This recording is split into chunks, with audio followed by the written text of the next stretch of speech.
ഇന്നാണെങ്കിൽ മീനൊന്നും കട്ട് ചെയ്യേണ്ടിയിരുന്നില്ല കേട്ടോ. രാവിലെ തന്നെ അപ്പച്ചി മീനൊക്കെ കഴുകി വൃത്തിയാക്കി ഫ്രിഡ്ജിൽ വെച്ചിട്ടുണ്ടായിരുന്നു. അപ്പോൾ അതൊന്ന് വറുക്കുക കറി വെക്കുക എന്നുള്ള ഡ്യൂട്ടി മാത്രമേ എനിക്കുണ്ടായിരുന്നുള്ളൂ. അതുകൊണ്ട് തന്നെ ജോലിയെല്ലാം എളുപ്പമായിരുന്നു. പിന്നെ വറുക്കാനുള്ളതൊക്കെ അരപ്പി നിർത്തിയും കുറച്ച് നേരം ഒരു മണിക്കൂറോളം മാറ്റി വെച്ചിട്ടാണ് കേട്ടോ ഞാൻ വറുക്കാനായിട്ട് ഇട്ട് കൊടുക്കുന്നത്. വലിയ കൊഴിയാളായിരുന്നു കേട്ടോ കിട്ടിയിട്ടുണ്ടായിരുന്നത്. പിന്നെ ഇന്നൊരു വെറൈറ്റിക്കായിട്ട് തേങ്ങാക്കറി വെക്കാൻ നിർത്തി. എന്നും പുളിമുളകും വെക്കുന്നതല്ലേ കാണുന്നത്. അപ്പോൾ ഇന്ന് തേങ്ങാക്കറിയാണ് കേട്ടോ വെച്ചിട്ടുണ്ടായിരുന്നത്. എനിക്ക് ഈ കറിയാണ് കൂടുതലും ഇഷ്ടം. ഇവിടെ ഉള്ളവർക്കെല്ലാം പുളിമുളകുമാണ് കൂടുതലും ഇഷ്ടം കേട്ടോ. ഞാൻ ഈ കറി ഉണ്ടെങ്കിൽ ഒരുപാട് ചോറ് കഴിക്കും. അപ്പോൾ അതിന് വേണ്ടിയിട്ട് മീനൊക്കെ ഒന്ന് കറിയൊക്കെ തിളച്ച് വന്നപ്പോൾ മീൻ ഇട്ട് കൊടുക്കുന്നുണ്ട്. പിന്നെ കൂടെ തന്നെ ബീട്രൂട്ട് ഒന്ന് ചോപ്പ് ചെയ്തെടുത്തിട്ടുണ്ട് കേട്ടോ. പുതിയ ചോപ്പർ വാങ്ങിച്ചിട്ടുണ്ട്. അതുകൊണ്ട് കുഞ്ഞാന്ന് നല്ലതുപോലെ ബീട്രൂട്ടും ചോപ്പ് ചെയ്തെടുത്തിട്ടുണ്ട്.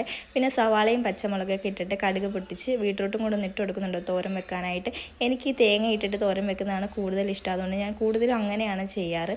കുറച്ചധികം തേങ്ങ തന്നെ ചേർത്ത് കൊടുക്കുന്നുണ്ട് കേട്ടോ. അപ്പോൾ ഇന്ന് ഉച്ചക്കത്തേക്ക് ഇതൊക്കെയായിരുന്നു സ്പെഷ്യലായിട്ടുണ്ടായിരുന്നത്. പിന്നെ എൻ്റെ വീഡിയോ ഇഷ്ടപ്പെട്ടാൽ ഒന്ന് ലൈക്ക് ചെയ്തേക്കണേ. ചാനൽ ഇഷ്ടപ്പെട്ടാൽ ഒന്ന് സബും കൂടെ ചെയ്തേക്കണേ. ഇൻസ്റ്റയിലാണ് കാണുന്നെങ്കിൽ ഫോളോ ചെയ്യാനും കൂടെ മറക്കല്ലേ. അപ്പോൾ ഇത്രയുള്ളൂ ഇന്നത്തെ എൻ്റെ കുഞ്ഞു വ്ളോഗ്. ടാറ്റാ.